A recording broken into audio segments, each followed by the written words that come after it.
Bienvenue dans cette magnifique salle dont je crois c'est le premier débat dans l'histoire des Journées de l'économie autrement. Et on est très fiers parce que c'est une salle qui est magnifique, alors qui nous met dans une nouvelle situation en tant qu'intervenants et animateurs non habitués aux espaces de théâtre et aux scènes de théâtre. C'est qu'on ne vous voit pas, mais on va être ravis quand même de pouvoir discuter avec vous. Il y aura tout un temps de questions-réponses, enfin en tout cas d'interrogations, d'échanges et de débats sur la fin de cette séquence. On va commencer, cet échange est enregistré, donc il fera l'objet, je pense, d'un replay par Alternative économique. Et de notre côté, on va s'intéresser à un sujet, puisque vous êtes dans un parcours qui s'est intitulé, je crois, les sujets qui fâchent, en tout cas ceux qui interrogent, qui portent des controverses dans la société. Et le sujet qui nous intéresse ce matin, c'est la finance, à qui, à quoi ça sert. Je m'appelle Marthe Corpet, je vais animer ce débat avec Adrien Couret et Jésabel Coupé-Soubeyran, qui se présenteront et j'en dirai un petit mot. Et je suis administratrice de l'association des lecteurs d'Alternative économique, qui est une association aux côtés de la SCOP Alternative économique pour porter notamment les enjeux de la liberté de la presse et de la préservation de la presse indépendante. Ce débat est un sujet fondamental, le sujet de la finance. Depuis la crise financière, le volume de la finance a atteint des records, a quasiment doublé. Si vous regardez dans les articles du journal Alternative économique, ce sujet est régulièrement traité et je vous adresse et je vous conseille vivement la lecture d'un article publié cet été autour du portrait de la finance aujourd'hui, avec plusieurs graphiques qui sont assez intéressants sur l'appréhension de ce que c'est la finance aujourd'hui. Ce qu'on peut en tirer, c'est qu'on a une finance qui est extrêmement complexe, qui allie des acteurs assez nombreux de nature différente, qui parfois a une vision assez court-termiste et peu long-termiste, et ça fait partie des éléments qu'on va discuter aujourd'hui, et qui s'éloigne peut-être de plus en plus du citoyen, ou en tout cas de l'unité citoyenne. Et la question qu'on va poser, c'est justement celle-ci. À qui sert la finance, à quoi elle sert, surtout quand, selon le dernier observatoire de la protection sociale d'AMA, 78% des Français considèrent que la finance doit intégrer des acteurs sociaux, environnementaux dans ses produits. Donc finalement, est-ce que la finance peut permettre de répondre aux crises et aux tempêtes que nous traversons aujourd'hui? Est-ce qu'elle est un outil qui renforce notre boussole? Peut-elle permettre de répondre aux crises climatiques, aux inégalités sociales et aux incertitudes? Pour débattre de cette controverse, j'accueille donc à ma droite, toute droite, Adrien Couret. Vous êtes directeur général du groupe mutualiste AMA et président d'Ofi Invest, et Jésabel Coupé-Soubeyran, qui est maître de conférence à l'université Paris 1, économiste, et qui travaille aussi beaucoup sur le système monétaire et financier.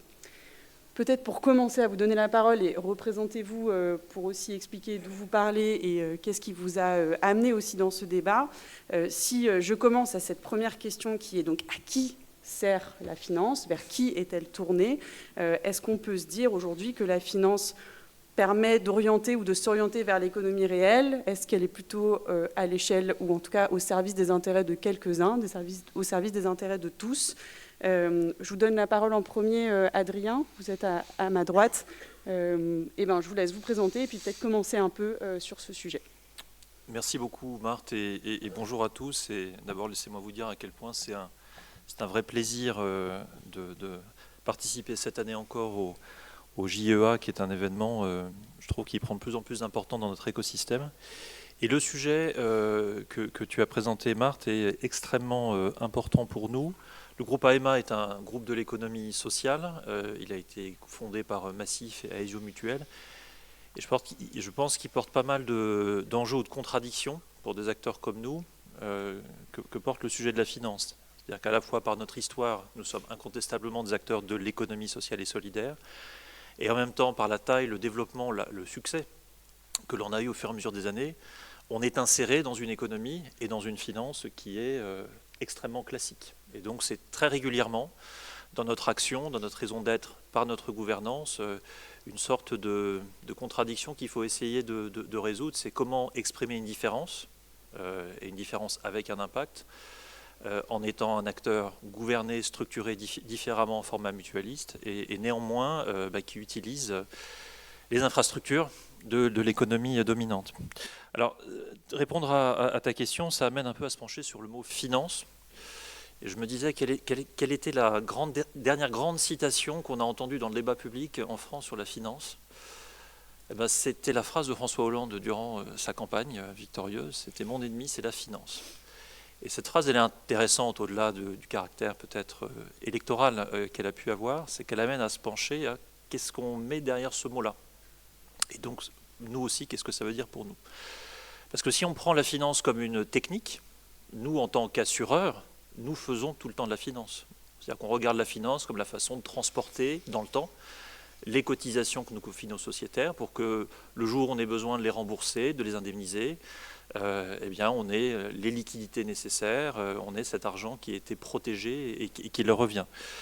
Cette technique de transporter de l'argent dans le temps, elle est, vous la pratiquez ou vous la pratiquerez dans votre vie, je dirais qu'elle est un réflexe de prévoyance qui est relativement naturel. Donc ce côté-là, très, très basique, élémentaire presque de la finance, peut-être depuis que le monde est monde, est un élément important.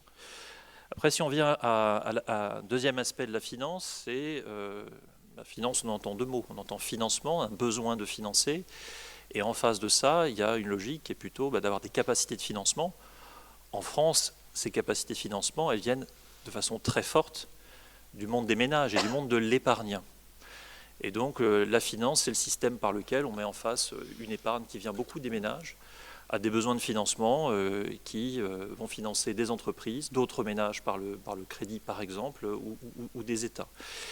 Et c'est important de faire ce rappel un peu basique parce que ça rappelle un élément fondamental qu'on peut oublier, c'est qu'au cœur de la finance, il y a les acteurs de la vie de tous les jours, et notamment les ménages qui rendent ce système possible, même si parfois ils l'oublient un peu. Et ça m'amène à mon troisième point, c'est que la finance, c'est aujourd'hui une industrie. C'est une acteur, ce sont des configurations d'acteurs qui, dans le fond, sont des intermédiaires entre eh bien, les ménages, les Français qui mettent de l'argent de côté, et cet argent, il sert à financer l'économie.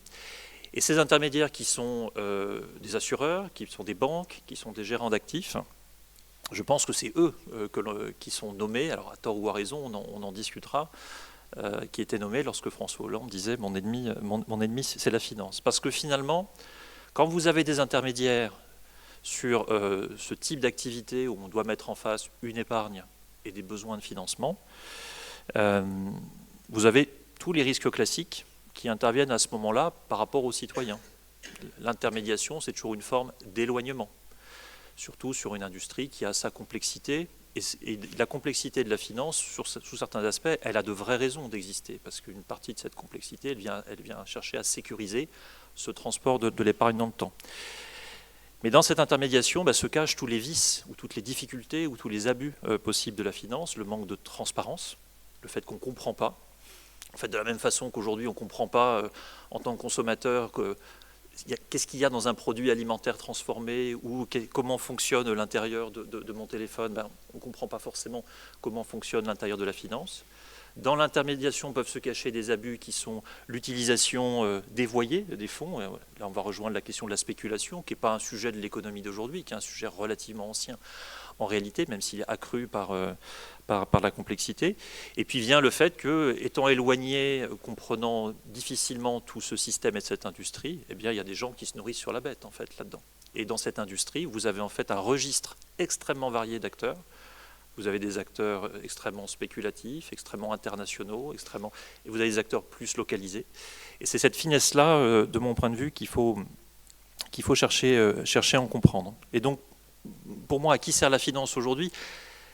Elle finance considérablement l'économie aujourd'hui, mais on voit bien qu'il y a une tension qui correspond d'ailleurs à des questionnements politiques plus vastes qu'on a, entre qu'on peut appeler le système financier, cette configuration d'acteurs qui est un petit peu nébuleuse, l'attente des épargnants au cœur du système financier. Il y a les gens, en fait. Sans épargne, sans argent des Français, à la base, il n'y a pas de système financier en France. Et puis les questions d'intérêt général, c'est-à-dire quels sont les objectifs, la pluralité d'objectifs qu'on peut rechercher au travers de ça. Et ce qui caractérise nos organisations mutualistes, je pense qu'on va y revenir dans le débat, c'est que on cherche, nous, à trouver et à exprimer le point d'équilibre entre tous ces sujets-là. Merci. Isabelle, un peu même question, c'est-à-dire à qui sert la finance? Et peut-être pour rebondir aussi sur les échanges qu'on a eus en préparatoire, la finance permet-elle en fait de répondre à ce pourquoi elle a été produite, c'est-à-dire ceux qui ont un besoin de financement? Merci beaucoup. Bonjour à toutes et tous et vraiment merci pour cette invitation. Je suis très contente de venir discuter. Et alors, moi, je ne vais pas avoir tout à fait le même point de vue et en même temps, je me rends bien compte que dans ce que je vais pouvoir exprimer, je ne vais pas vous rendre justice parce que vous faites partie de ces acteurs financiers justement engagés pour une finance différente de la finance classique. Et ce que je vais dire, au fond, ça porte plutôt sur la finance classique. On a besoin d'acteurs tels que vous. Voilà, donc je voulais dire ça en préambule. À la question qui nous est posée, à qui sert la finance, moi j'ai envie de vous répondre d'emblée. En fait, la finance sert à la finance. C'est un peu ça le problème. En tout cas, la finance classique, ce qu'elle est devenue, eh bien, c'est une finance qui sert à la finance. Alors, moi aussi, au préalable, je souhaitais toutefois apporter quelques précisions, quelques définitions, parce que quand on dit finance, quand on dit économie réelle, qu'est-ce qu'on veut dire au fond, hein? Ce sont des mots un peu valises. Donc, on peut s'entendre sur une définition très simple de la finance, du commerce d'argent et de risque. D'accord ? Et ça, effectivement, ça rassemble un grand nombre d'acteurs très différents, des banques, des assurances, des fonds d'investissement, des fonds de pension, les marchés boursiers, les marchés obligataires, le marché dérivé, le marché de change. Enfin, vous voyez, c'est vraiment un ensemble très très vaste. Et je dirais que dans cet ensemble-là, il y a quand même un acteur, je dirais, assez particulier.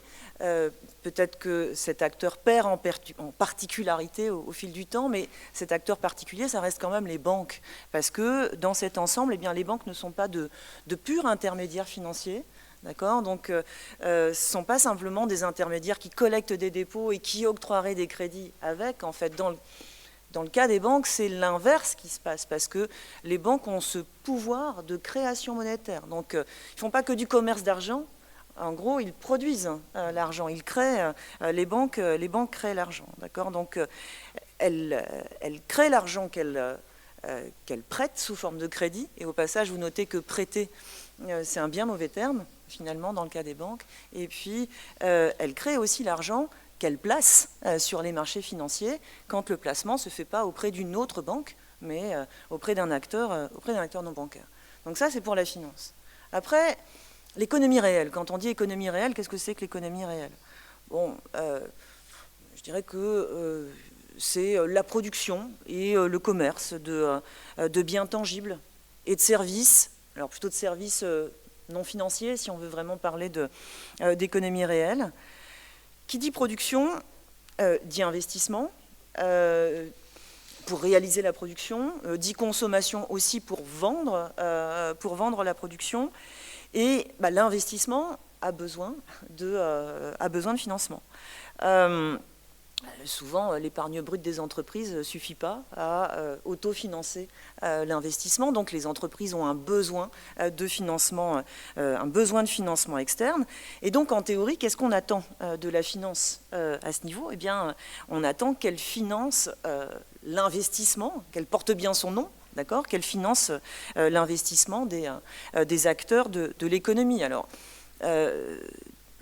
les entreprises de tous les secteurs d'activité, les associations, les ménages aussi, mais avant tout les entreprises, justement. Il faut que la finance l'investissement productif des entreprises et qu'elle permette à l'argent d'aller là où on en a besoin. Effectivement, il faut que la finance véhicule l'argent au bon endroit et qu'elle permette la bonne allocation des ressources dans l'économie. Quand la finance fait ça, elle est l'ami de l'économie et l'ami du politique aussi. Et mon ennemi, c'est la finance. Moi, j'ai pas trouvé que c'était une formidable formule au final, parce que certes, ça permettait d'un côté de dénoncer les errements, les excès de la finance, mais ça n'éclairait pas finalement aussi les transformations dont on a besoin, parce que l'économie a besoin de finances. Et le problème, c'est que l'économie n'a pas la finance dont elle a besoin. Il me semble que c'est ça le problème clé. Et alors, pour essayer d'éclairer un peu cette idée que, au fond, la finance sert la finance plutôt que l'économie, moi je pense qu'on est quand même, si vous voulez, aujourd'hui assez loin de la représentation un peu théorique qu'on a dans nos manuels standards d'économie financière, ou qu'utilisent également les comptables nationaux. Donc c'est effectivement la représentation d'une finance qui permet la rencontre entre des agents à capacité de financement, des agents à besoin de financement, une rencontre qui peut se faire de manière directe sur les marchés financiers, où les agents à besoin de financement émettent des titres et puis les agents à capacité de financement les achètent, ou indirecte via des intermédiaires financiers, et en particulier via des banques. D'accord ? En réalité, la finance aujourd'hui, du moins la finance classique, c'est en fait le lieu de rencontre de financiers. La finance fait se rencontrer la finance. Elle est de moins en moins tournée vers l'investissement productif. Alors, en revanche, il y a quand même un acteur, je dirais, non financier, à qui la finance sert, ou bien que la finance, d'une certaine manière, soumet à sa pression. Ce sont les États, d'accord, mais parce que les États l'ont voulu ainsi. Donc, les États se financent sur les marchés financiers et se soumettent ainsi à cette finance classique. Alors, si j'ai quelques minutes encore, ou 2 minutes ? 1 minute et demie. 1 minute et demie, peut-être pour faire un peu le portrait robot de la finance que tu as commencé à dresser. Alors, encore une fois, portrait robot de la finance classique, et puis Adrien l'a un peu commenté. On a une finance énorme. Le total des actifs financiers portés par l'ensemble des institutions financières du monde entier, c'est 486 000 milliards de dollars. Les étoiles dans notre galaxie, ça se compte en centaines de milliards. La finance, ça se compte en milliers de milliards. D'accord ? Donc c'est énorme. Ça a été dit, et vous l'avez dit tous les deux, c'est devenu ultra complexe. C'est-à-dire que les produits financiers sont des produits aujourd'hui structurés, synthétiques. Les investisseurs n'investissent plus dans des entreprises, ne font pas des choix d'investissement dans des entreprises. Ils investissent dans des portefeuilles synthétiques, dans des fonds d'investissement, dans des fonds de fonds, dans des ETF. Bon, ça c'est une autre caractéristique. C'est très enchevêtré. On n'a pas une franche différence entre d'un côté des banques, d'un autre côté des intermédiaires financiers non bancaires, d'un autre côté des marchés. Tout ça est de plus en plus imbriqué, hybridé. C'est-à-dire que les banques sont très connectées à des acteurs financiers non bancaires, à ce qu'on appelle le shadow banking. Les banques sont très engagées aujourd'hui sur les marchés financiers. Une banque, c'est plus simplement des dépôts et des crédits. C'est aussi beaucoup de titres au passif et à l'actif du bilan. C'est très concentré. C'est-à-dire qu'on a une poignée d'acteurs qui ont un énorme pouvoir de marché. C'est vrai dans le secteur bancaire, c'est vrai aussi sur les marchés de produits dérivés, sur le marché d'échange. Vous avez toujours une très très forte concentration. C'est ultra rapide. Alors, du fait des technologies utilisées par les investisseurs, notamment sur les marchés financiers, le trading à haute fréquence. Et c'est bien sûr très court-termiste, on l'a dit, et ça soumet à une véritable tragédie des horizons, comme l'avait dénoncé Marc Carnet un peu avant la COP 21, parce que à l'horizon des financiers, c'est du très court terme et c'est de l'infra-court terme. C'est les titres changent de main de seconde en seconde. D'accord ? Donc, et si vous prenez la détention moyenne des titres dans les portefeuilles, c'était quelques années, il y a quelques dizaines d'années, c'est maintenant quelques mois. D'accord ? Et ça, c'est une moyenne. Ça veut dire que tout va très très vite. Et donc voilà, ce qui est, je trouve, et je termine sur ce point-là, mais ce qui est finalement extraordinairement frustrant, c'est qu'on a une sphère gigantesque. Parallèlement, on a des besoins d'investissement, de transformation qui sont massifs et qui sont de plus en plus grands au fur et à mesure qu'on prend conscience des enjeux. Il y a la transition écologique, il y a l'autonomie stratégique, il y a éventuellement la défense. Et pour autant, eh bien, le matching ne se fait pas. C'est-à-dire que le gap d'investissement reste entier et croît, d'accord, alors qu'on a une finance énorme. Donc c'est bien quand même qu'il y a un gros souci. Adrien, sur pas ce paradoxe, mais en tout cas ce grand écart entre, vous avez commencé par les ménages, on arrive à une sorte, je vais dire de manière un peu caricaturale, mais quasiment d'oligarchie de la finance. Comment ce acquis, résultat, retrouve un peu un sens? Que vous voulez rebondir sur les propos de Isabelle? Oui, alors peut-être pour aussi ramener quelques chiffres sur le secteur de l'assurance. On voit bien qu'il y a une contradiction entre un usage long et un usage court. Si vous prenez le secteur de l'assurance en France, il investit à peu près 6 000 milliards d'euros. Ces 6 000 milliards d'euros, quand l'assureur choisit de l'allouer, c'est alloué sur un temps qui est plutôt long. Parce que ce que l'on met en face de ça, ça va être la durée, par exemple, sur laquelle un sociétaire va rester, quand il va prendre une assurance auto, une assurance habitation et une épargne.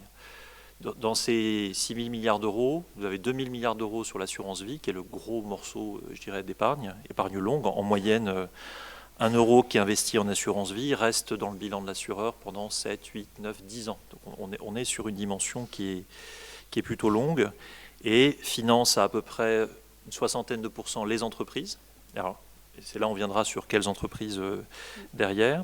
À peu près une vingtaine de % les dettes d'État. Pas oublier que la dette d'État, elle est portée derrière par des acteurs privés, et ensuite des éléments de trésorerie.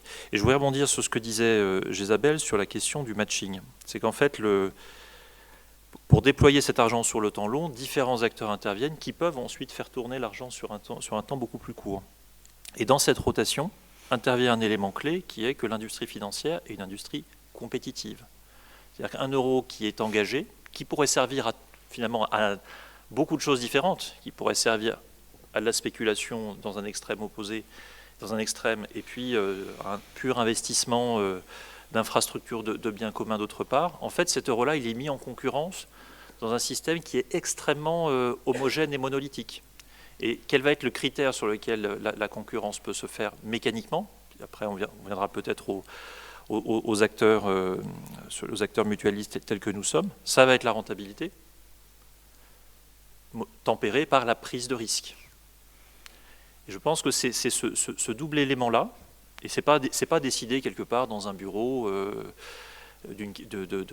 local qui regarde des éléments. C'est effectivement aujourd'hui une grande machine à fabriquer de la saucisse, où on regarde des risques sectoriels agrégés au niveau mondial, où on regarde des dérivés, donc des produits de produits sur un certain nombre d'éléments. Et donc cette mise en concurrence fait que, en première intention, sauf si on vient tordre des biais, eh bien l'argent va plutôt aller vers certains types de secteurs, certains types d'entreprises, ce qui explique ce déséquilibre relativement fort, relativement important. Ce qui explique aussi la crainte, si on revient au niveau de la dette publique, par exemple de la France, de se dire j'ai peur d'être déclassé, d'être moins bien noté, parce que dans les allocations, je vais disparaître.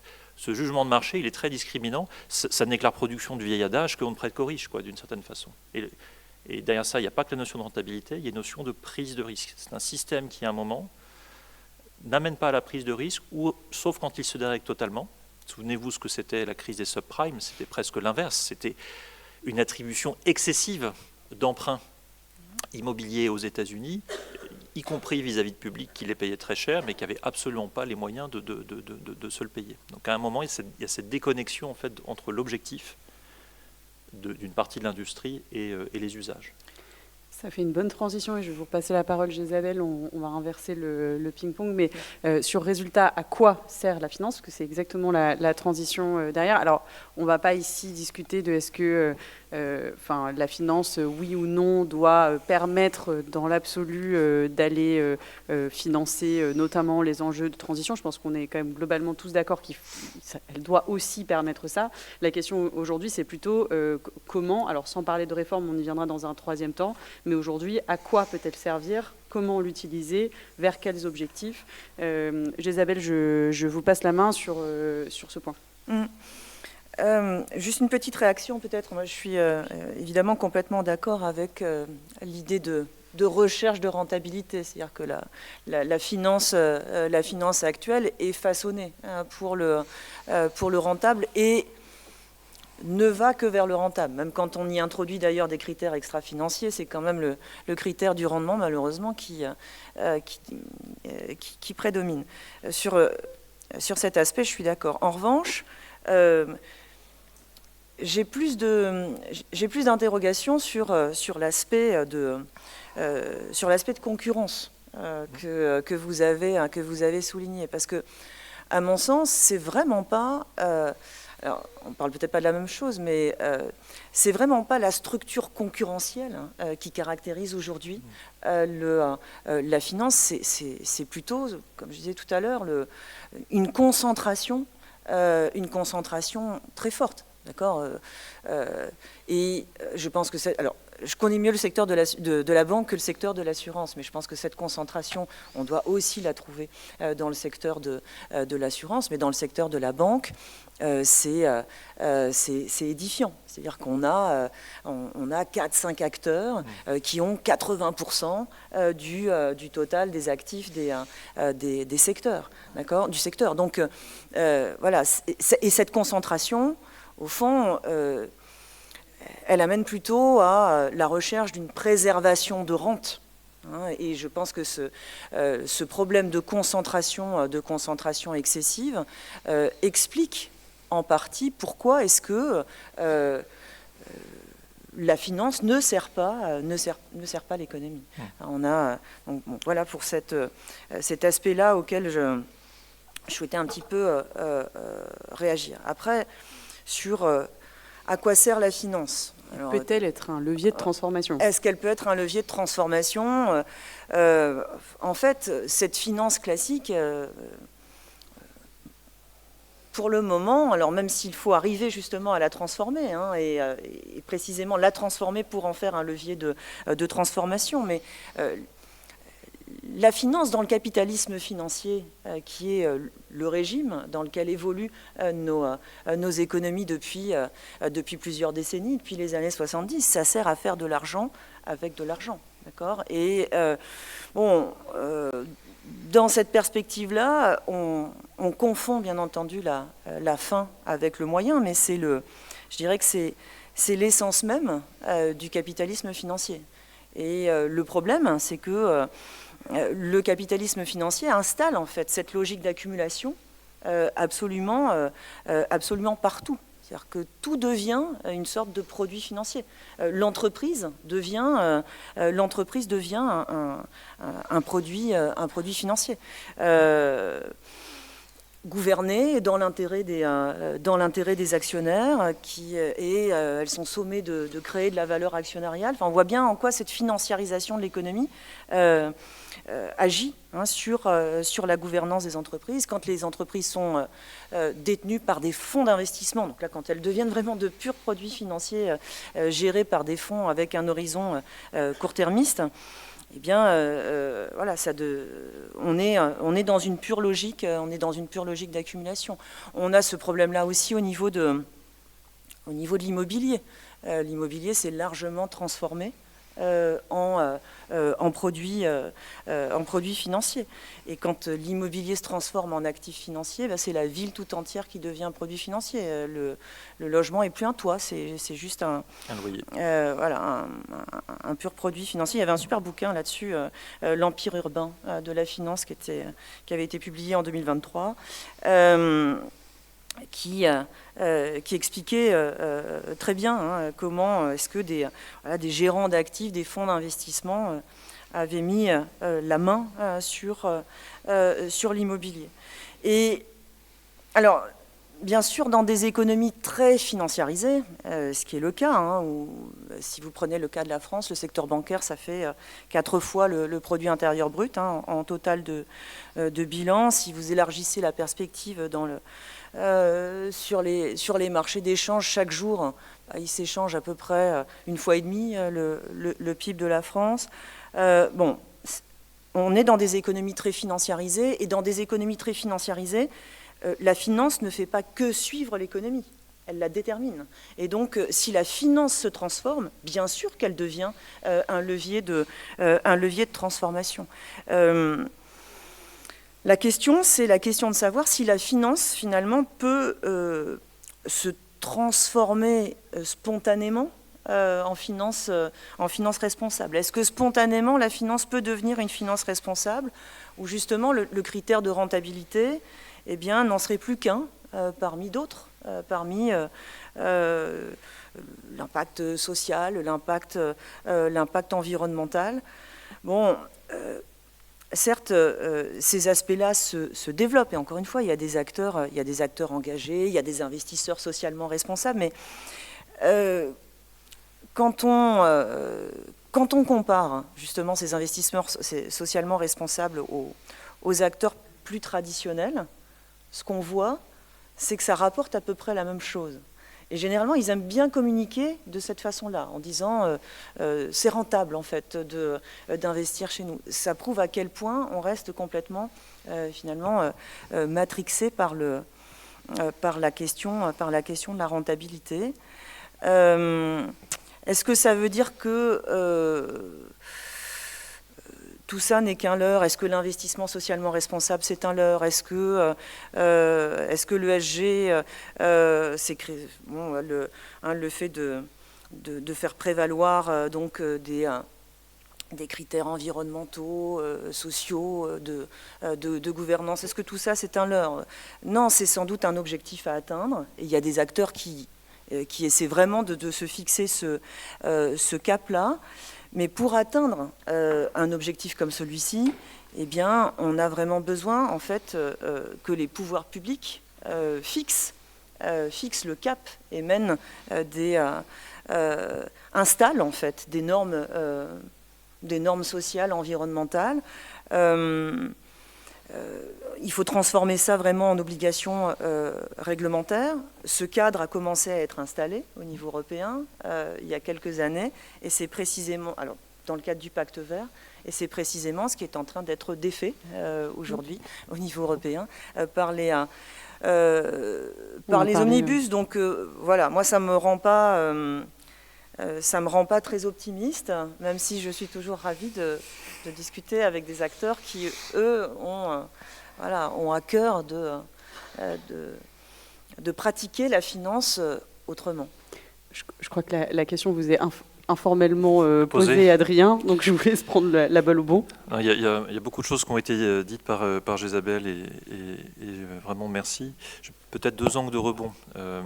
Déjà le premier, quand on parle de financiarisation, et vous y avez fait référence, la question de la gouvernance, elle est clé, parce que finalement, à quoi sert la finance? Alors, on peut dire un peu naïvement, tout dépend de l'objectif qu'on lui donne.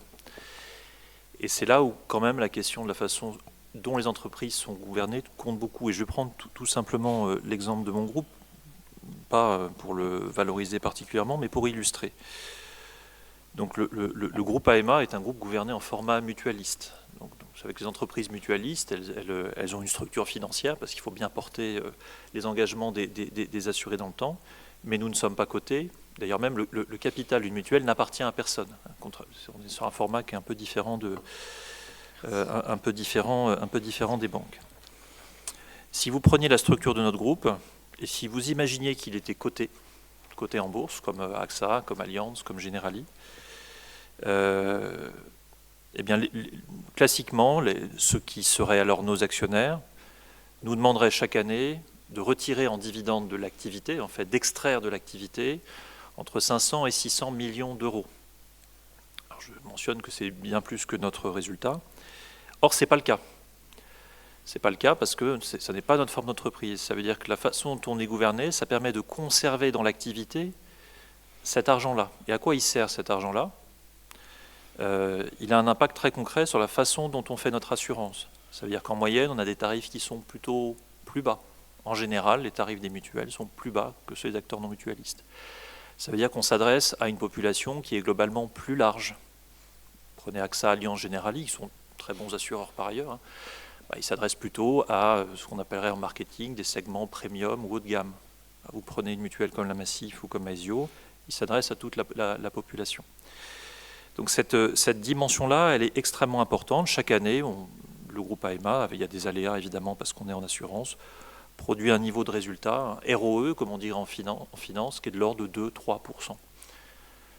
AXA, c'est 10%.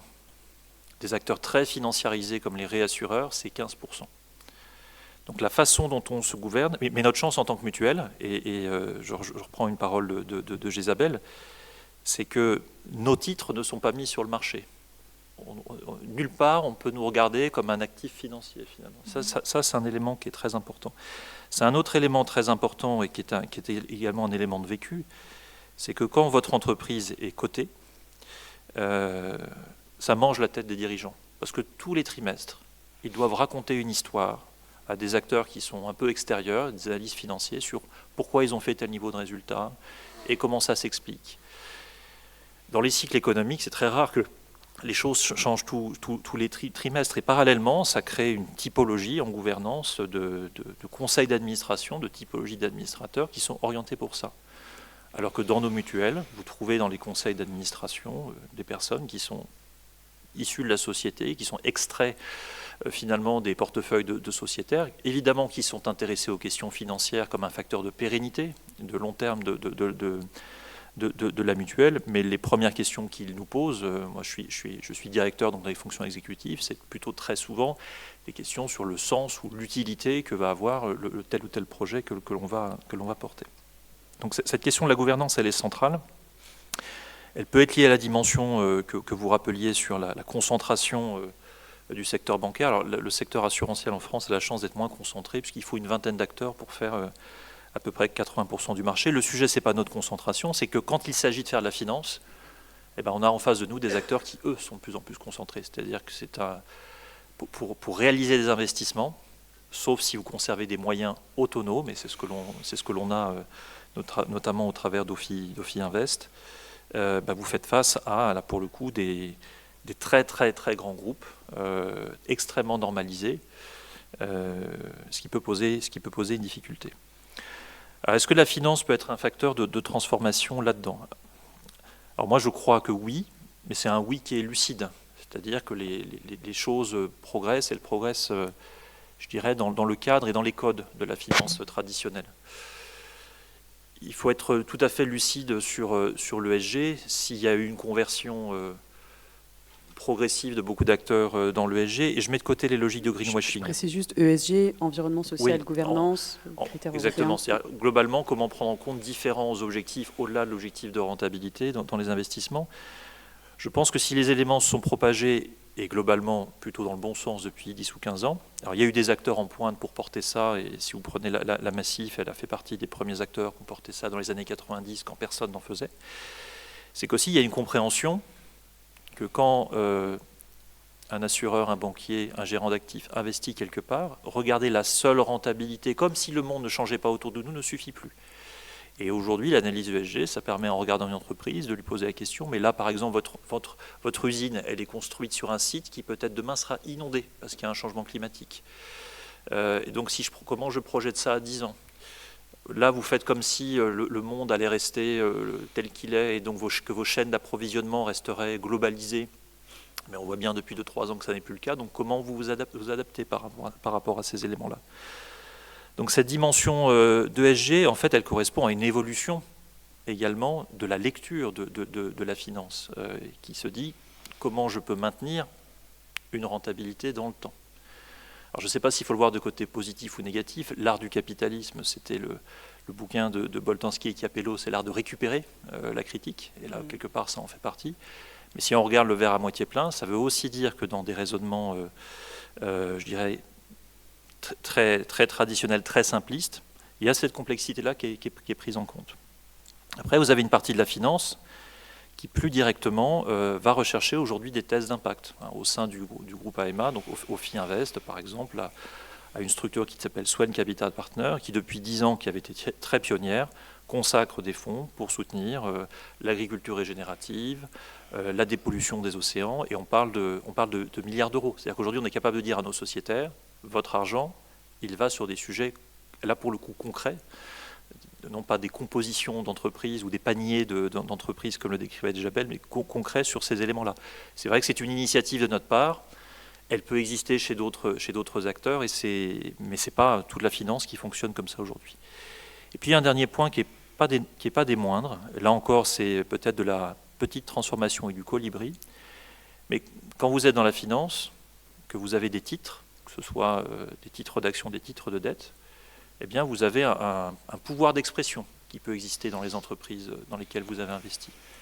On a développé au sein du groupe AEMA depuis des années une politique où chaque année on se dit dans les entreprises où on investit, quelle est la parole, les controverses, comme on dit en gestion d'actifs, que l'on va engager et activer pour que les entreprises fassent bouger leur stratégie. Alors ça bouge extrêmement lentement, mais on voit chaque année, dans certaines assemblées générales où on bâtit des coalitions, et d'ailleurs quand on regarde les coalitions, c'est toujours des acteurs mutualistes, des acteurs coopératifs, des groupes familiaux ou des acteurs du monde public ou parapublic. On active un sujet qui finalement n'est pas financier, mais qui est un sujet auquel les entreprises sont de plus en plus sensibles dans le monde interconnecté d'aujourd'hui, qui est leur réputation. Ça bouge très progressivement, très doucement, mais ça bouge. Moi, c'est peut-être le seul message que je voulais adresser sur le sujet. Et sur CSRD, je regrette parce qu'on a porté avec beaucoup d'acteurs financiers de l'ESS CSRD. On regrette que la simplification, évidemment, se fasse sur le dos d'Omnibus, sur le dos de CSRD. Ce que j'observe néanmoins, c'est que des grands acteurs, y compris très traditionnels, disent « Attendez, ne revenez pas en arrière, on a fait tous les investissements pour produire cette donnée extra-financière, très normée, qui permettra demain de comparer les endroits où on investit, pas que sur des sujets financiers, mais aussi sur des sujets extra-financiers. » Après, l'histoire de la RSE, du développement durable depuis les années 80 montre que c'est souvent des mouvements de cycle. Il y a des moments où on avance, il y a des moments où on recule. Et vous avez raison, ce qui compte au bout du bout, c'est qu'est-ce qui se crante, qu'est-ce qui se sédimente dans la réglementation. Parce qu'à un moment, elle vient acter de comportements et pour les généraliser. Et là-dedans, vous avez tout un registre de comportements. Vous avez des acteurs qui jouent avec ça, le greenwashing. Vous avez des acteurs qui se situeront toujours au strict minimum de conformité. C'est pour ça que c'est important qu'il faut que la réglementation, elle pousse ses pions. Et puis vous avez des acteurs pionniers, c'est-à-dire ceux qui se mettent toujours un petit peu plus en avance sur la frontière. Et puis un jour, la réglementation finit par attraper une frontière. La grande question qu'on doit se poser, c'est est-ce que ce mouvement-là va suffisamment vite par rapport aux enjeux de transition que l'on a autour de nous? Et la réponse est un peu dans la question. Oui, et alors j'aurais plein de questions sur lesquelles j'ai très envie de vous faire rebondir, mais on va devoir avancer un petit peu. Et je pense que vous faites pareil, une bonne transition sur la suite. Ce que je retiens dans vos propos quand même, Adrien, c'est cette articulation entre le poids de la norme, qui peut être un des outils de réforme, et on va en reparler juste après, et quand même la notion de modèle et de gouvernance de l'entreprise. J'avais prévu de vous poser la question comment la financiarisation impacte et transforme la gouvernance, mais là vous l'avez plutôt posé comme étant la gouvernance comme étant une sorte de résistance à cette financiarisation. Je trouve que c'est aussi intéressant pour nous, acteurs de l'économie sociale, de le poser de cette manière et pas d'avoir une entrée uniquement sur le fait qu'on est les meilleurs à respecter les réglementations, mais plutôt d'où part la réflexion. Donc ça fait partie des choses très intéressantes. Isabelle, je vous passe quand même la parole sur cette troisième séquence qui est un petit peu résultat. Que faisons-nous? Comment peut-on ou faut-il, d'ailleurs, je ne sais pas, changer la finance? Faut-il changer le système? C'est un peu peut-être ambitieux de dire ça, mais finalement, comment on redonne le pouvoir dans ce système financier que vous avez décrit, hyper complexe, mais aussi très centralisé, très concentré, et qui détient aujourd'hui un pouvoir immense en matière de transformation de la société. Oui, la question telle qu'elle est posée ici, c'est faut-il changer la finance ou faut-il changer le système? Mais je crois qu'en fait, il n'y a pas de « ou ». C'est-à-dire que pour changer de système, eh bien, il faut changer la finance. Il faut sans doute aussi aller opérer des transformations vraiment au niveau du système monétaire. En tout cas, je pense qu'on ne changera pas en profondeur le système économique sans transformer notre système monétaire et financier. En fait, dans des économies monétaire forcément et très financiarisée. La monnaie et la finance, ça fait partie de l'infrastructure, c'est même presque en dessous je dirais, ça porte toute l'infrastructure. Par conséquent, c'est au niveau de ces bases-là qu'il faut opérer des transformations si on veut ensuite obtenir des transformations systémiques, sociétales. Alors pour être un peu plus concrète quand même là, dans le propos, quelle série de pistes de réflexion sur ces transformations. Déjà, je pense qu'il y a quelque chose qu'on ne remet pas suffisamment en question, c'est le modèle d'activité des banques, ce qu'il est devenu. Les banques ne financent pas suffisamment l'investissement des entreprises. Une banque aujourd'hui, c'est beaucoup de crédits immobiliers et beaucoup de titres à l'actif. C'est dans les grands groupes bancaires, l'investissement aux entreprises, c'est 10 à 15% de l'actif, grand maximum.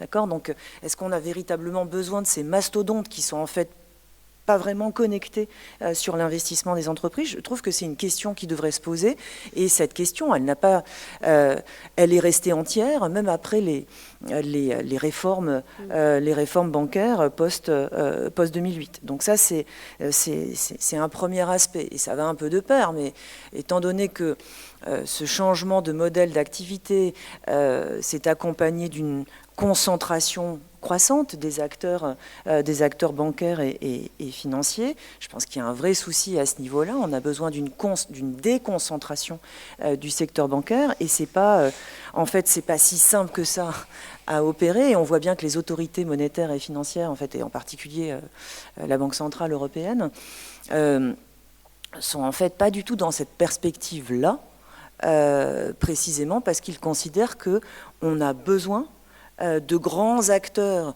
bancaires, financiers, pan-européens pour lutter contre la concurrence d'autres grands acteurs américains, asiatiques. Donc on est là, on a un vrai hiatus là entre des enjeux de souveraineté, je dirais, et puis des enjeux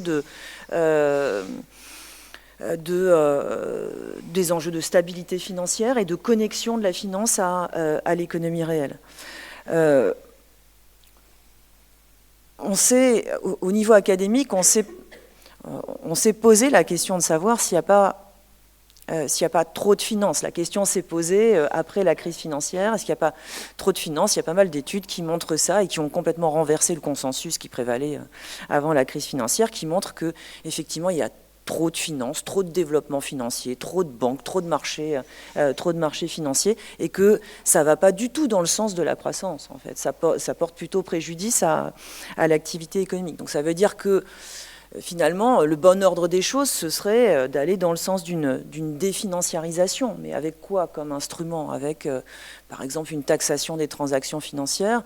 Bon, ça prend pas tellement dans le débat public. Avec une taxation des bilans bancaires, ça prend pas non plus. Avec une limitation de la taille des banques. Bon, je disais tout à l'heure, les autorités monétaires sont plutôt dans la recherche de grands groupes pan-européens et les encouragent. Donc voilà, à chaque fois j'ouvre une piste en montrant qu'il y a quand même pas mal d'obstacles. Là où on a, je disais tout à l'heure, on on a vraiment un problème d'orientation, en fait, d'orientation des financements bancaires, d'orientation des crédits bancaires. C'est-à-dire que tout ça ne va pas véritablement là où on en a le plus besoin. On a besoin de financer la transition écologique, on a besoin de financer l'autonomie stratégique. Et les banques font beaucoup de crédits immobiliers et ne financent pas tellement tout ça. Alors, ça veut dire qu'on aurait besoin, en fait, de piloter les crédits bancaires, de réorienter les crédits bancaires, mais ça implique, en fait, une régulation bancaire qui soit une régulation un peu intrusive, finalement, enfin une régulation un peu structurelle qui vienne piloter le crédit, qui vienne modeler l'actif de la banque. On n'est pas du tout, mais enfin on est à des années-lumière de ça. C'est-à-dire que la régulation bancaire aujourd'hui, c'est une régulation prudentielle qui a été un petit peu renforcée après la crise financière, mais qui n'entend pas du tout contrarier les mécanismes de marché du crédit. Et puis enfin, peut-être un mot pour finir sur les transformations au niveau plus profondes, au niveau monétaire dont on a besoin. On a besoin de financer beaucoup d'investissements de transformation dont une grande part, en fait, sont non rentables. Or, on a dit tout à l'heure, la finance est façonnée pour le rentable. Ça veut dire que la finance telle qu'elle fonctionne n'ira pas financer à la hauteur des besoins tous ces investissements de transformation sociale, écologique, en grande part non rentables. Je crois que pour pouvoir financer de l'indispensable non rentable, en fait, on a besoin de démarchandiser la monnaie. Aujourd'hui, la monnaie, en fait, c'est quelque chose qui se crée en s'achetant, en se vendant. C'est un processus complètement marchand et ça oriente de fait, en fait, la monnaie vers du marchand, vers du rentable. Eh bien, inversons cela, c'est-à-dire qu'on peut essayer de créer un îlot monétaire non marchand pour pouvoir justement financer de l'indispensable non rentable. Et alors, ça au fond, c'est tout à fait envisageable au bilan de la Banque centrale, en mobilisant la Banque centrale. C'est-à-dire que la Banque centrale peut créer de la subvention monétaire, c'est-à-dire qu'on a besoin de subventions pour ces investissements indispensables non rentables. Les subventions publiques traditionnelles se heurtent à des marges budgétaires très limitées.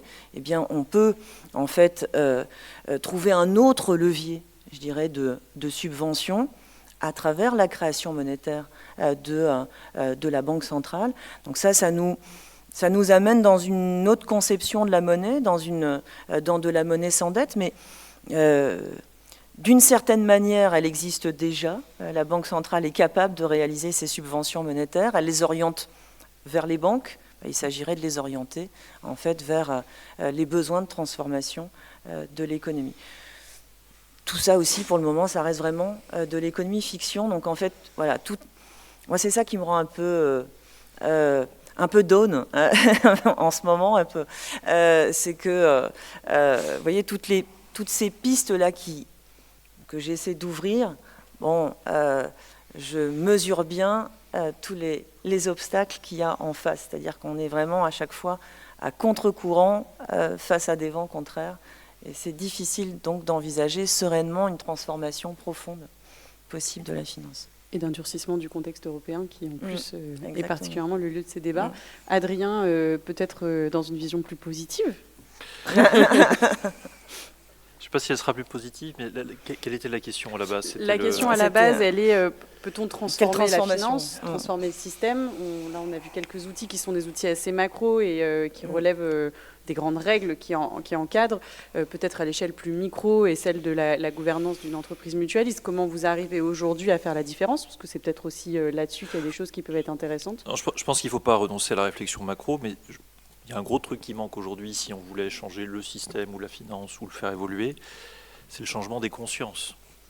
Et la réalité aujourd'hui, alors vous avez évoqué tout à l'heure l'Observatoire de la protection d'AEMA, où avec un résultat, quand on interrogeait des sociétaires qui allaient plutôt dans le sens d'une prise de conscience qu'il fallait que la finance serve à autre chose, mais on a d'autres résultats de ces remontées qui sont extrêmement perturbants. Déjà une très forte méconnaissance de la part des citoyens de ces fonctionnements, mais sans même rentrer dans la sophistication. Et puis même l'idée, quand on leur dit mais la façon dont vous utilisez votre argent peut avoir un impact, évidemment, c'est l'histoire du colibri. Vous avez 74% des personnes qu'on a interrogées, on en a interrogé plusieurs milliers, qui disent non, on pense pas, enfin, on n'est pas conscient de ça. Et donc le changement du système, quel qu'il soit, de la finance, quel qu'il soit, je pense qu'on est dans l'obligation de se dire qu'aujourd'hui, il y a un effet de biais d'être tous réunis aujourd'hui, on est tous venus au JEA, donc c'est tous qu'on est à peu près d'accord sur des choses. Mais ces idées-là, elles sont minoritaires dans notre environnement. Elles sont minoritaires dans la population, en termes de prise de conscience, je ne parle pas en termes de... Et elles sont minoritaires dans l'appareil politico-administratif qui est... Parce qu'on invoque beaucoup l'État pour faire bouger les choses, donc l'opinion de cet appareil-là, il est aussi très important. Et donc le passage par le changement des consciences, en plus on vient de l'ESS, donc on sait que les changements se passent par les personnes. Pour faire changer les systèmes, il faut faire changer les personnes. Je pense que le sujet passe par là. Or, il y a un truc qui m'épate beaucoup quand même dans l'industrie financière au sens large, c'est que il y a extrêmement peu de phénomènes d'indignation autour de tout ce qu'on a dit. Et dans les éléments d'indignation, alors il peut y avoir des éléments extrêmement macro, tels que Isabelle les a évoqués et que je partage. Je partage tout à fait l'idée que on est probablement à la veille d'un grand Big Bang des monnaies, avec des monnaies privées qui vont se développer. Donc l'idée qu'il puisse y avoir un autre système monétaire public qui finance... après tout, elle paraît peut-être beaucoup moins science-fictionnesque qu'il y a quelques années, vu la façon dont les capacités s'ouvrent sur ces sujets-là. Mais tous ces dysfonctionnements au niveau macro, ils ne créent pas que des impacts, comme on l'évoque depuis tout à l'heure, sur les entreprises ne sont pas assez financées, etc. Ils ont un impact qui retombe au plus près de nos concitoyens sur leur épargne. On leur vend des produits qu'ils ne comprennent pas. Un jour, c'est de l'argent qu'ils perdront. Certaines des institutions dont on parle se payent indûment sur la bête, hein, et nous, en tant qu'acteurs mutualistes, on se fait c'est un point très important pour nous que sur des frais de gestion, les différents frais qui vont avec les produits d'épargne, d'être toujours parmi les plus bas du marché. Et je peux vous assurer qu'il y a des écarts considérables entre acteurs en termes de complexité d'offres, etc. Et je trouve que dans le discours politique au sens large, d'ailleurs, quels que soient les bords politiques, parce qu'il y a matière à s'indigner, quel que soit son bord politique en réalité, hein, dans tout ce qu'on dit là. Parce qu'on peut s'indigner sous l'angle de la transition, on peut s'indigner sous l'angle de la souveraineté aussi, hein, si tant est que tout ça soit évidemment politiquement situé. Je trouve que ce champ-là n'est absolument pas investi par le politique. Le indignez-vous qu'on entendait il y a quelques années, qui a marché dans certains secteurs, hein, je pense j'espère qu'il y aura un avant et un après les fossoyeurs sur les EHPAD, un avant et un après, etc. Ben, on n'a pas eu l'équivalent en finance encore. Et la complexité fait que on ne peut pas s'indigner. C'est-à-dire que le débat public est souvent empêché en fait par la complexité de la finance, de la monnaie aussi. Si je peux me permettre une observation qui est une observation, et vous en tirez... Moi, ça fait maintenant quelques années que je traîne mes guêtres dans ce que j'appelais l'appareil politico-administratif. J'y croise pas souvent des anciens assureurs. Je n'y croise encore moins souvent des anciens assureurs mutualistes. On croise quand même beaucoup de banquiers et de navettes entre le public et le privé sur ces éléments-là. Je n'en tire aucune conclusion générale, etc. Je pense qu'on a aussi régulièrement les logiques de conflit d'intérêts, qui est lié à un autre sujet qu'on n'a pas du tout évoqué, c'est que toute cette masse financière, indépendamment de qui la brasse, beaucoup de gens veulent l'utiliser. C'est-à-dire que, on voit bien, même quand l'État veut émettre une dette, vous avez Euronext qui lève le doigt en disant c'est parfait, ça doit développer les actions. Vous avez tous les gérants de private equity qui lèvent le doigt en disant la vraie finance c'est nous, la finance réelle, et donc il faut... C'est-à-dire que tout ça suscite beaucoup d'appétit. De la même façon que dans certains secteurs, on se bat sur des subventions, et ben, dans le secteur de la finance, on se bat pour avoir son morceau de la création monétaire, qui est, je reviens à mon point de tout à l'heure, qui est un sujet concurrentiel en fait. Qui aura l'euro qui est émis? Et donc tout le monde se bat pour ça. C'est là où c'est intéressant peut-être de dire, il y a certains euros qui sont émis, qui doivent être sortis de ce champ-là, qui doivent répondre à d'autres objectifs, à d'autres. Alors ça pose énormément de questions en cascade derrière. Je vous propose, il est exactement 12h30, ça fait déjà 1 heure qu'on parle ici en tribune. Je vous propose, on va vous laisser un petit peu la parole pour pouvoir poser des questions, formuler aussi des interventions. Tout n'est pas obligatoirement de questions. Et on laissera une dizaine, quinzaine de minutes à Adrien et Isabelle pour rebondir sur vos différents propos. Alors, je ne vois pas hyper bien, mais je peux voir une main levée. Je ne vais pas y arriver. Vos visages, c'est un peu plus flou, mais la main, ça va aller. Alors, qui est-ce qui souhaite poser une question, prendre la parole, apporter un éclairage? Il y a une main là-haut qui se lève. Ah oui, si l'éclairage est avec nous, alors. Merci. On va prendre, pardon, je précise, Oui, mais alors, on va prendre vos questions voilà. et on répondra après. J'appartiens à une association qui s'appelle la Société sociale de l'alimentation. Dans cette association, on a un problème. C'est que d'un côté, on a les producteurs qui n'ont aucune ressource au niveau de la valeur ajoutée. Et de l'autre côté, on a une population qui est dépourvue en pouvoir d'achat. Le problème, comment améliorer ces deux populations? Alors, j'avais pensé, parce que j'ai lu l'ouvrage de Isabelle, Le pouvoir de la monnaie, et est-ce qu'on pourrait s'orienter vers une création monétaire, justement? Très bien, on va prendre d'autres questions. Ils feront une réponse groupée si ça vous va. Il y a une question derrière et ensuite devant. Allez-y. Bonjour. Je voulais savoir, est-ce que dans les finances, est-ce qu'il y a des parties qui sont plus protégées que d'autres? Je pense particulièrement aux spéculations qu'on fait autour du blé, du riz, enfin des bases alimentaires comme ça au niveau mondial. Et je ne sais pas, de la spéculation qui ont moins d'impact, type la spéculation sur Facebook, bon, s'il n'y a plus Facebook, il n'y a plus Facebook. Si on n'a plus de blé, ça devient vachement compliqué, quoi. Voilà, c'est juste ça.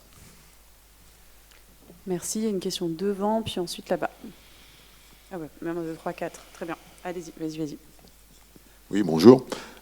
Après la crise financière de 2010, il avait été évoqué des tentatives de réglementation imposant aux banques de séparer leurs activités d'un monde obscur que vous décriviez, de la grande finance obscure, opaque et complexe, de l'activité bancaire, de l'économie dite réelle.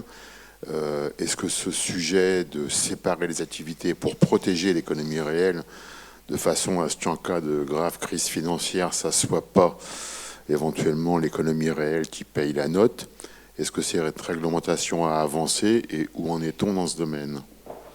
Très bien, je prends encore les 3 questions, les 3 mains levées que j'ai vues. On refera une salle. Il y a le monsieur, oui, alors allez-y, monsieur, un devant et un quatrième, et ensuite on fera une salle de questions. Allez-y, madame.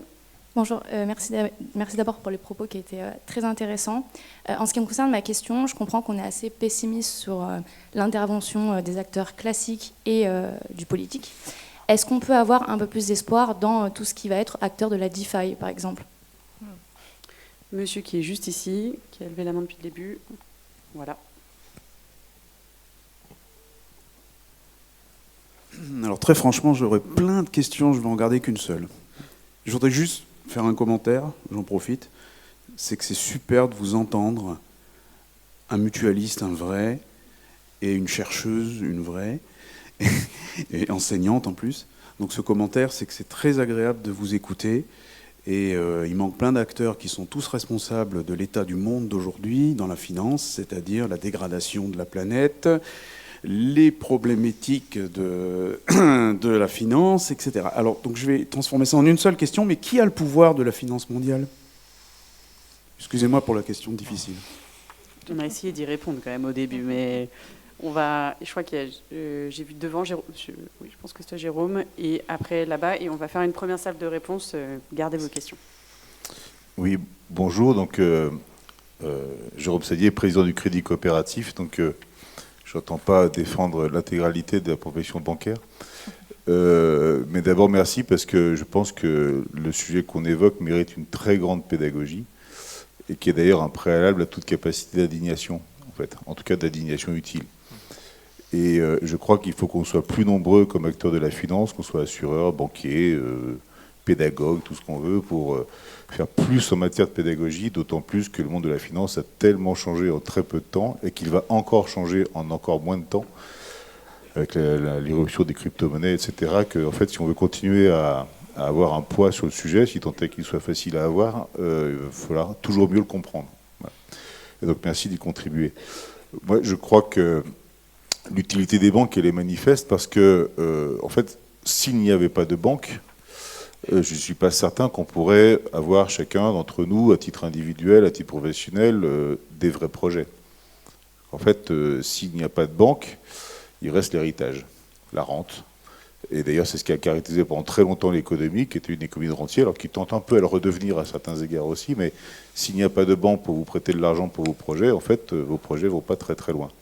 Dans l'économie sociale et solidaire, on a contourné l'obstacle pendant très longtemps, en faisant en sorte que l'ESS soit d'ailleurs un mode de financement de l'économie, pas forcément bancaire, parce qu'il s'agissait de mettre de l'argent en commun pour faire des choses. Ça ne suffit plus aujourd'hui pour développer l'intégralité des activités qui sont les nôtres.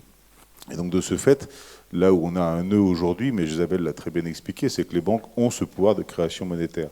La création, c'est la question, c'est est-ce qu'il peut être limité, puisqu'en fait, ce pouvoir sans limitation crée en fait les bulles et le destin des bulles s'est éclaté.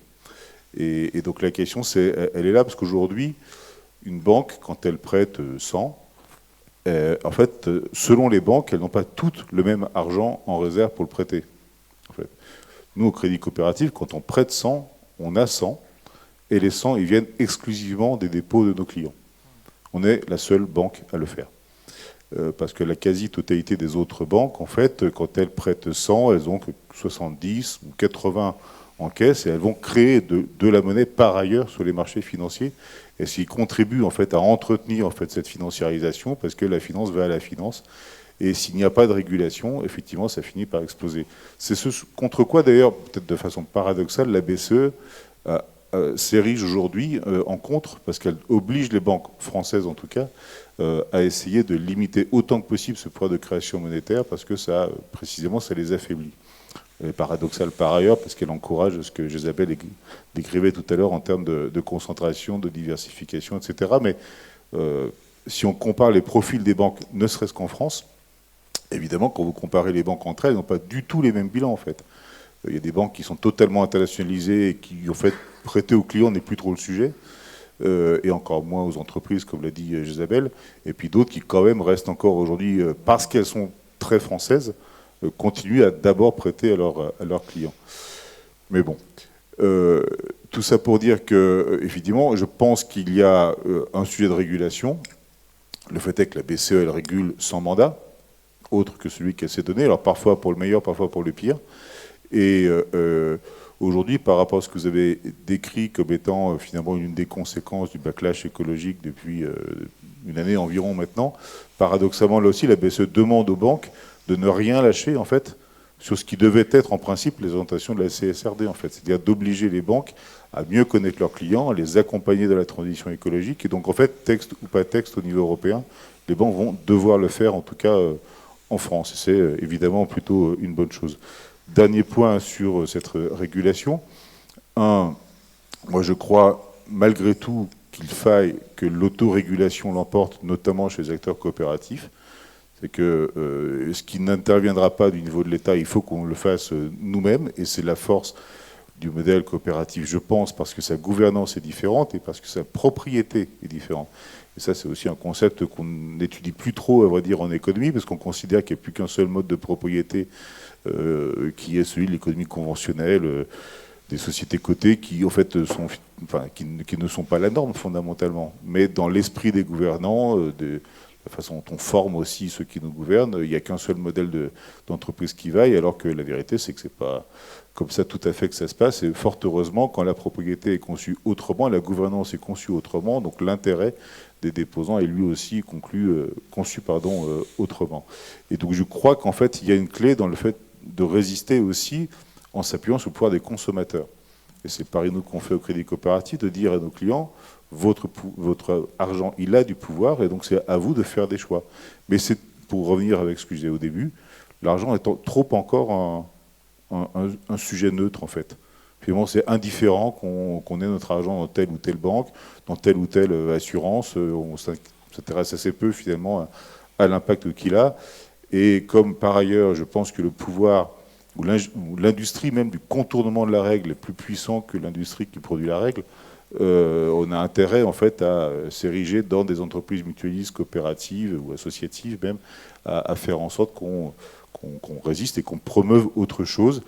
C'est peut-être l'âge qui fait ça, mais je vois de plus en plus le verre à moitié plein. Je ne sais pas si c'est l'âge, la sagesse qui vient avec, ou la résignation pour partie, mais je pense qu'il faut quand même aussi arriver à voir ce qui avance, et parfois on ne recule pas autant qu'on a avancé, et c'est tant mieux. Merci. La dernière question, puis on va faire un... Donc je vais poser ma question du point de vue d'un citoyen qui ne comprend pas tout et qui ne sait pas toujours de quoi on parle. Donc quand je vois la question « À quoi sert la finance ?», une façon de répondre, ce serait de dire « Qu'est-ce qui se passerait s'il n'y avait pas la finance ? Que deviendrait l'économie réelle s'il n'y avait pas la finance ?» Il y a une différence entre l'économie financière et l'économie réelle, c'est que dans l'économie réelle, il ne peut pas y avoir d'accumulation, alors que dans l'économie financière, on a inventé l'accumulation. Une autre façon de poser la question, c'est de dire, est-ce qu'il n'y aurait pas des secteurs de l'économie réelle qui pourraient vivre sans l'économie financière ? Je me retourne vers vous. Isabelle, peut-être en premier. Il y a plusieurs questions. Alors, vous allez aussi pouvoir piocher celles qui vous semblent pertinentes. Je trouve qu'il y a au-delà des propos de Jérôme, qui relance plein de questions autour du pouvoir du citoyen, en fait, et qui rebondit sur le dernier point. Il y a aussi pas mal de questions sur le côté filière, secteur et besoins. Et j'ai entendu notamment 2 questions sur la partie alimentaire. Je ne sais pas si vous voulez rebondir là-dessus, mais en tout cas, je vous laisse commencer à répondre. Bon, merci. Je vais prendre quelques questions. Je vais peut-être repartir de la fin. Hein. En fait, l'économie a fondamentalement besoin de monnaie et de finances. Au fond, il n'y a pas d'économie sans monnaie. La monnaie est constitutive de l'échange. Elle ne fait pas que faciliter l'échange, elle rend possible l'échange.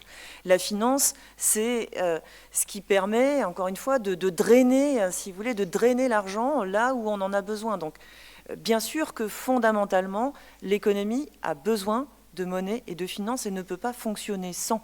Ce qu'on a essayé, au fond, d'illustrer à travers ce débat, c'est que la finance aujourd'hui, telle qu'elle fonctionne, n'est précisément pas suffisamment au service de l'économie, hormis quelques acteurs qui fonctionnent avec des structures financières différentes, des structures de gouvernance très différentes, mais la finance traditionnelle, cette énorme sphère financière telle qu'elle s'est développée, si vous voulez, au cours des dernières décennies, et tout ça n'a vraiment pas été du tout contrarié par la crise financière, cette finance-là ne joue pas le rôle qu'on attend d'elle.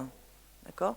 Alors, à part si on y voit simplement une sphère qui peut se suffire à elle-même, qui distribue des revenus à l'intérieur, mais je pense qu'il faut avoir une vision plus fonctionnelle de la finance. La finance a des services à rendre à l'économie, et ces services ne sont pas rendus. Voilà, c'est ça le problème. Et donc, les transformations dont on a discuté sont des transformations qui permettraient de reconnecter la finance, la monnaie, aux besoins de l'économie. Donc, en tout cas, c'est comme ça que je me représente le sujet. Alors, quelques réactions aussi aux questions et aux remarques de Jérôme Sadier. et ça va dans le même sens, au fond. On a besoin, bien sûr, on a besoin des banques et de la finance, mais on a besoin de corriger les dévoiements actuels de la banque. Je pense que la plupart des banques ne fonctionnent pas comme le crédit coopératif. Et je pense que je pense que les banques aujourd'hui sont trop peu tournées vers le financement de l'investissement productif, ont très largement déployé leurs activités sur les marchés financiers et donc sont encore dans des activités assez spéculatives. Et je ne pense pas que vraiment, les réformes post-crise n'ont pas changé grand-chose. Alors, ça me permet de rebondir sur une des questions qui avait été formulée à propos de la séparation des activités bancaires. Est-ce qu'on a séparé quoi que ce soit? Est-ce que François Hollande, après avoir dit « mon ennemi, c'est la finance », a séparé les activités financières utiles de celles qui sont des activités spéculatives? La réponse est non, on n'a rien séparé du tout. Il y a eu un petit peu de séparation aux États-Unis, en Grande-Bretagne, mais aujourd'hui tout ça est largement défait par l'administration Trump, et puis c'était une séparation qui n'avait strictement rien à voir avec celle dont elle était censée s'inspirer, la séparation des années 30, le Glass-Steagall Act, etc. Donc, ce qui est intéressant, si vous voulez, dans ces idées de séparation des activités bancaires, c'est qu'il s'agit en fait de réglementation ou de règles qu'on peut qualifier de structurelles. C'est-à-dire que là, il s'agit vraiment d'agir sur le modèle d'activité des banques. Après, est-ce qu'une simple séparation, c'est la bonne solution? Est-ce qu'il suffirait de séparer les activités de marché des activités de détail, de financement?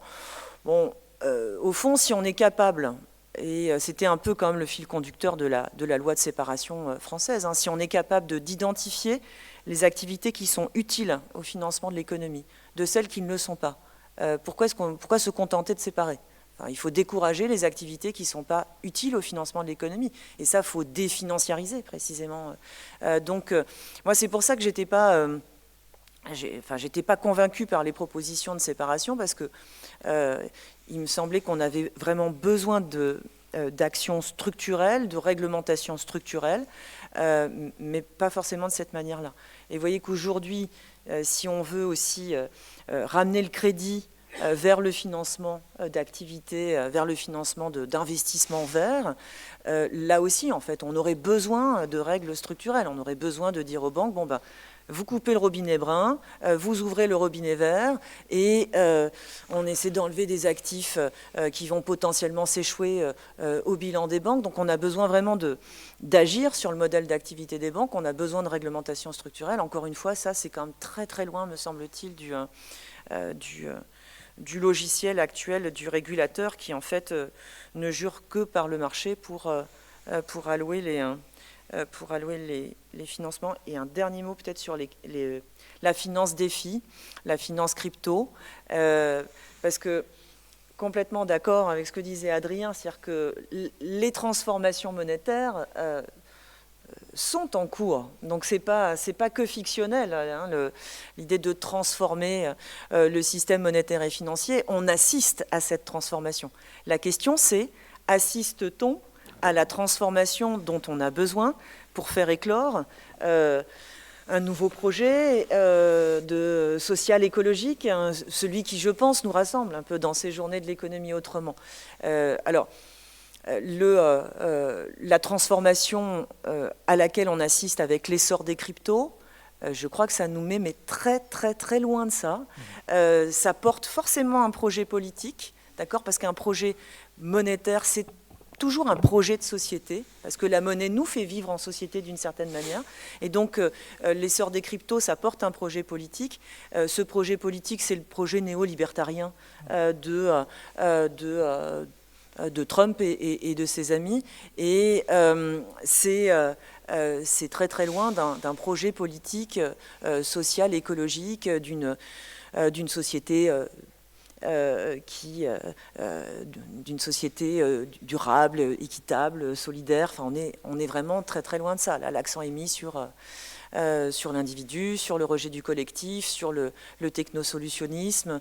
Alors, je caricature sans doute beaucoup, au fond, en disant ça des cryptos, parce que les cryptos peuvent être portés par n'importe quel acteur. C'est-à-dire qu'une association d'économie sociale et solidaire pourrait émettre sa crypto. D'accord ? Le problème, c'est que la crypto peut être émise aussi par un individu, par un nouveau seigneur. C'est du néo-féodalisme monétaire. J'aime bien utiliser cette expression-là. Et c'est ça le problème, c'est que ça permet une privatisation complète de la monnaie, alors qu'on a besoin, au contraire, de se réapproprier collectivement le pouvoir de la monnaie. C'est ça la thèse du pouvoir de la monnaie. Effectivement, on a besoin que la monnaie puisse irriguer la société là où on en a besoin, et là où sont les besoins, et pas nécessairement là où ça permet le mieux de faire de l'argent avec de l'argent. Adrien, peut-être en réaction à tous ces éléments, et puis aussi en rebond à ce que disait Jérôme sur les acteurs coopératifs, on peut s'autoréguler, on peut agir, on n'est pas obligatoirement déterminé par ce que font les autres ou ce qu'on nous dicte de faire. Non, c'est vrai qu'on a parlé du secteur financier comme une sorte de grand tout homogène. Il y a énormément de différences. Moi, il y a un truc qui m'a toujours frappé dans le secteur bancaire, et on a le parallèle du côté du secteur assurantiel. Les deux grands acteurs cotés en France historique, c'est la Société Générale, la BNP. Ils ne représentent aujourd'hui plus que 10 à 15% de la finance du quotidien. Donc les comptes courants, le financement, on parlait du crédit immobilier tout à l'heure, des entreprises. Alors peut-être qu'effectivement une séparation des activités n'aurait pas l'effet structurel recherché. Moi, je pense quand même que tout ce qu'on s'est dit depuis le début est le fruit des grandes vagues de dérégulation nées dans les années 80, et qu'une notion de séparation quand même au sein des banques entre l'activité de financement de l'économie réelle et les autres activités, ce qu'on appelle la BFI, elle aurait quand même un impact important. Il faut bien vous dire qu'aujourd'hui, quand vous êtes à la tête de ces établissements-là, que vous avez 1 euro à investir pour développer tantôt une activité, tantôt l'autre, parce que vous êtes coté, vous aurez plutôt tendance à en développer l'une que l'autre et à chercher à organiser des ponts entre les deux qui sont forts. Il y a une question qui a été posée sur globalement à qui je peux à quel sein me vouer. Vous avez évoqué des secteurs dans lesquels vous voudriez savoir si votre épargne est ou n'est pas. Là-dessus, c'est comme l'alimentation, vous consommez. Le premier réflexe, c'est de s'intéresser. Il n'y a rien qui vous tombera du ciel là-dessus. Il y a des réglementations, il y a des labels qui émergent ou qui ont émergé. Certains sont plus exigeants que d'autres. Il y aura, je suis certain, à l'avenir, des déceptions sur ces labels. On se rendra compte. Donc, allez chercher les labels les plus exigeants. Le label Finansol, par exemple, qui est un label pratiqué par plusieurs établissements. Plusieurs établissements de l'ESS proposent des produits d'épargne à base de Finansol. Alors parfois, on ne sait jamais assez et on aimerait toujours que ce soit plus, mais il y a aujourd'hui quand même des entreprises et des types de produits qui permettent de s'assurer que les choses vont plutôt dans un sens que dans l'autre. Et le pari que je fais, c'est que ça va plutôt se renforcer. Et puis pour avoir une petite note d'optimisme, moi, je n'ai pas trouvé que la table ronde était une table ronde qui incitait... La finance, elle a quand même déjà beaucoup bougé depuis 15 ans. Évidemment, c'est jamais assez vite, et il y a tellement de déceptions qui peuvent venir qu'on perd ce sujet-là.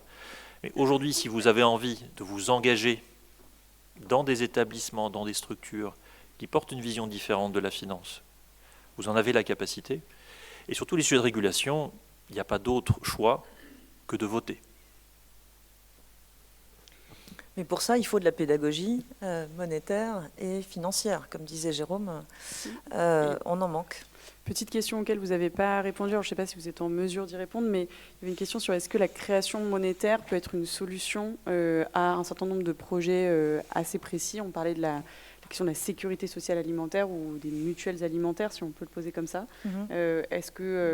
Comment est-ce que vous percevez cette question? Est-ce que vous avez des éléments de réponse? Oui, alors... on crée beaucoup de monnaie, d'accord. On crée beaucoup de monnaie dans l'économie de différentes manières. Les banques en créent, on disait, en octroyant des crédits, en achetant des titres. L'idée qui est développée dans le pouvoir de la monnaie, c'est que en fait, on peut associer à ces modes-là de création monétaire une création de monnaie sans dette.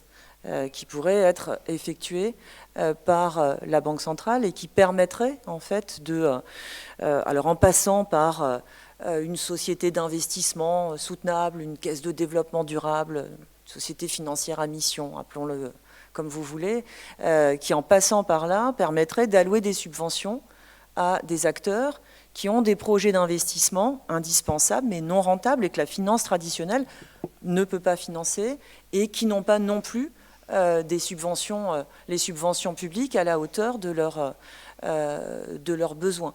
Donc c'est ce mode-là de création monétaire en fait qui permettrait de revitaliser en quelque sorte des pans de l'économie, alors soit de l'économie non marchande, soit de l'économie indispensable non rentable. Voilà, donc c'est sur ça. En revanche, est-ce que ça pourrait par exemple financer la sécurité sociale alimentaire? En fait, si vous créez de la monnaie sans contrepartie financière sur un mode de subvention, elle s'accumule dans la masse monétaire, donc il faut une régulation monétaire, et il vaut mieux réserver ça en fait à des dépenses d'investissement. Alors, la sécurité sociale alimentaire, pour que ça se mette en place, cela étant, il y a plein d'investissements à réaliser, mais la dépense, je dirais que la dépense courante associée à ça, mieux vaut la financer par des cotisations, par des impôts. C'est la dépense d'investissement que l'on pourrait financer par de la monnaie sans dette.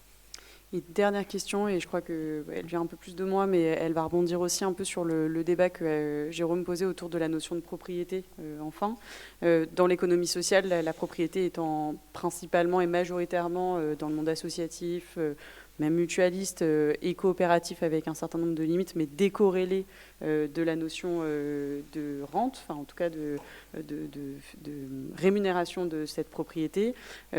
Comment arrivez-vous aujourd'hui, là je regarde plutôt Adrien, mais à continuer à quand même soutenir l'économie sociale par des produits financiers, puisqu'ils ne peuvent pas par principe constituer le capital de l'entreprise de l'économie sociale.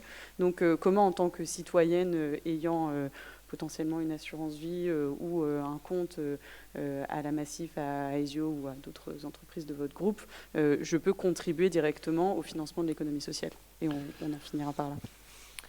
En fait, j'évoquais tout à l'heure le fait que si le groupe AMA était coté, il devrait payer des actionnaires chaque année à hauteur de 500-600 millions d'euros. Et donc finalement, quelle est notre marge d'action mutualiste? Qu'est-ce qu'on fait finalement de ce bénéfice-là, qui est le bénéfice implicite en fait du modèle, celui qui fait que, en réalité, c'est un modèle qui est plus efficace, puisqu'il n'a pas besoin de mouliner plus vite pour sortir. Donc j'évoquais tout à l'heure les impacts sur le métier, ça veut dire qu'on fait notre métier de façon différente, et globalement dans une logique d'accessibilité qui est plus forte, et ça se vérifie sur différents points. Mais ça veut dire aussi qu'on consacre une part importante, hein, et c'est l'objet du guide des solutions de financement à impact que vous avez que vous avez, je pense, eu à votre place, c'est-à-dire qu'on mobilise sur différents formats, hein, financement classique, enfin classique au sens type prêt, etc., mais avec des objectifs de rendement différents ou subventions, le soutien de l'économie sociale et solidaire. Et là, je pense qu'on est dans une dynamique différente. Je pense qu'il y a un devoir de l'économie sociale qui a historiquement réussi, qui s'est institutionnalisé, ce qui est le cas notamment des mutuelles d'assurance ou des mutuelles santé et des banques coopératives, de bien identifier, flécher, et c'est le rôle de la gouvernance et du conseil d'administration et des délégués, une partie de ce différentiel vers l'ESS, donc les différentes fondations que vous pouvez connaître chez Massif, chez Aesio et dans différentes entités du groupe. Certains fonds spécifiques que l'on développe chez OFI vers, j'évoquais tout à l'heure, l'investissement impact, les territoires innovants, et puis globalement des liens plus directs avec beaucoup d'associations ou de têtes de réseau. Évidemment, ça n'est pas infini, puisqu'il y a une limite à cette création monétaire-là, qui est évidemment notre modèle de fonctionnement. Merci beaucoup. Il est 12h50, quasiment 8. Je vous propose qu'on s'en arrête là. J'espère que ce débat a répondu à vos attentes. Moi, j'avais encore des dizaines de questions, donc j'aurais pu continuer toute l'après-midi. Mais force étant, nous allons aller manger. Et je voulais juste partager une dernière citation avant qu'on finisse. En préparant cette table ronde, je me suis replongée dans les différentes définitions qu'on pouvait avoir de la finance. On voit bien ici qu'on n'a pas parlé, par exemple, uniquement de la financiarisation, qui aurait pu être un des angles de cette table ronde, qui était un peu évoqué, je pense, plutôt dans la dernière question, c'est-à-dire est-ce que tous les secteurs doivent être financiarisés et pas est-ce que la finance doit interroger l'ensemble de l'économie. Donc il y a plein de choses qu'on pourrait interroger. Mais en tout cas, ce que je trouvais intéressant, c'est cette citation du ministre de l'économie au moment de la restauration de la monarchie de Juillet. Alors la période est un peu particulière, mais qui dit quand même que donnez-moi une bonne politique et je vous donnerai une bonne finance. Je trouve ça intéressant de repositionner le sujet politique de fond et cette politique appartenant à tous. Nous sommes les premiers acteurs de la finance. Peut-être que dans la question que vous aviez sur qui a le pouvoir, on en a quand même une grande partie. Et sur ce, je vous souhaite un très bon appétit.